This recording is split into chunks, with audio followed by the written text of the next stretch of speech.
is just wishful thinking. I got 2 girls that I have to look after. I work for 30 hours and I go to uni at least part-time, and which is also very stressful for me. Even the mean of getting ticket, financially sometimes I can't afford it. And also I can't drive the car. In a rare visit to the southern capital Juba, Sudan's President Omar al-Bashir said he wants unity but would not oppose the desire of the resource-rich Christian South to move away from the Muslim North. ولأنه بيكون في علاقات اقتصادية وسياسية واجتماعية، لأنه ده كان بلد واحد وكان شعب واحد، خاصة المناطق الحدودية والسكان الموجودين على الحدود في طرفيه. دي الناس عندهم علاقات اجتماعية ومصالح مترابطة يجب الناس تراعيها بالكامل. The Sudan People's Liberation Movement hopes for freedom without violence. A lot of things have been happening. They have been bombing northern Barghazal all the time, but we try to restrain ourselves not to respond to their aggressions. So we believe it will be peaceful. But church and welfare groups are preparing to support the community should violence flare. Karen Ashford, World News Australia. This is The Rundown. I'm Hari Srinivasan, back from a reporting trip to the Sudan with a couple of pieces for the NewsHour broadcast. Joining us now is Jeffrey Kay, correspondent. Thanks for being with us. You're welcome. All right, what I wanted to kind of focus in on that you touched on a little bit in one of your pieces with how to train a largely illiterate electorate. I mean, these people are going to the polls for the first time in a very important election, but how do you get the message across on exactly how to vote? Yeah, it's a real serious problem. The illiteracy rate is immense. It's hard for us to even think about it. 85% of the adult population is illiterate, and that includes government officials and police officers. So the way you do it is essentially you try to come up with icons, symbols, so that people go to the polls, they know, they get some idea of what they're voting for. But it was really contentious as the South and the North try to figure out which icons would be the best.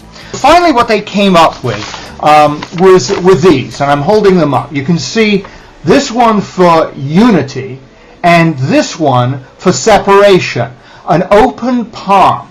Now, Westerners would find that strange. I think most people, many people, used to an outstretched hand would see a stop sign. Actually, it's supposed to be waving goodbye. Goodbye, and if they can communicate that message, that's how people will vote. And then the other one, of course, is for unity with a two clenched hands.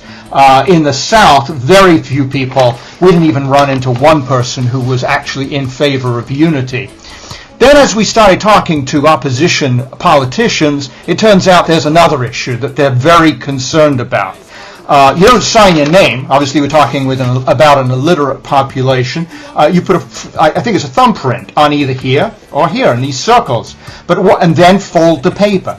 But what happens when you fold the paper in the way that it looks like it's intended? Check it out. You put a wet print here. You fold the paper along this line, and if the print is still wet, it'll come up and be imprinted in the other circle and invalidate the ballot. Some people think that this was done deliberately, so there's a lot of conspiracy theories. So now what they're trying to do is, in addition to teaching people what the vote for separation is, which is this, is try to educate people about how to fold the ballot. Fold it lengthwise instead of down in half this way, and hopefully the ballots won't be invalidated. So how are they getting that message out? Are there videos? Are there, public service announcements on the radio, on TV that are trying to teach people this basic kind of, just the stop sign versus the hello versus the goodbye means secession. It's kind of a complicated idea to get across. It is a complicated idea. Mostly the way they get it out, at least as far as I was able to see, were posters. Don't forget, most people don't have electricity. Certainly don't have TVs and radios. So if you can put up posters and try to explain to the elders and to the tribal chiefs what they mean, the idea is that the hope is that they'll pass the word out among their people. And this is a crucial election for the country, right? Oh yeah, I mean it's the country doesn't exist. This is really the birth of a nation if the secession happens. All right, Jeffrey Kay, correspondent for the PBS NewsHour. Thanks so much for joining us. Thank you, Harry. This is The Rundown. I'm Hari Srinivasan. Stay with us. The voice of the innocent blood cries out with heartrending insistence on the heart of the person who killed. If you want peace, work for justice. And for the heads of the states and political leaders must not sacrifice the lives of their fellow citizens.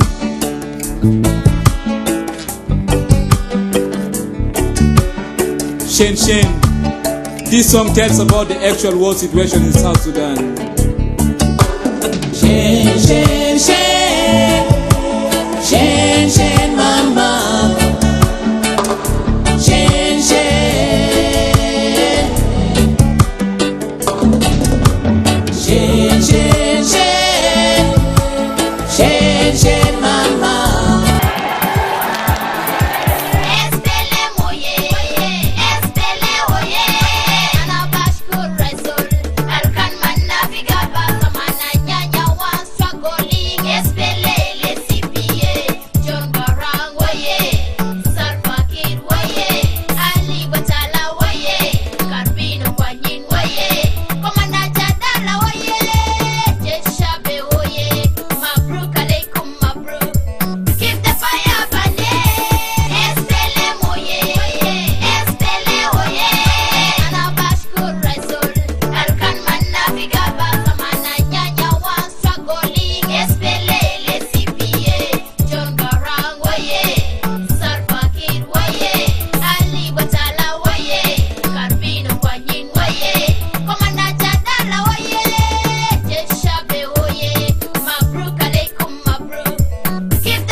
Comrade Elijah Maluk, Comrade Paul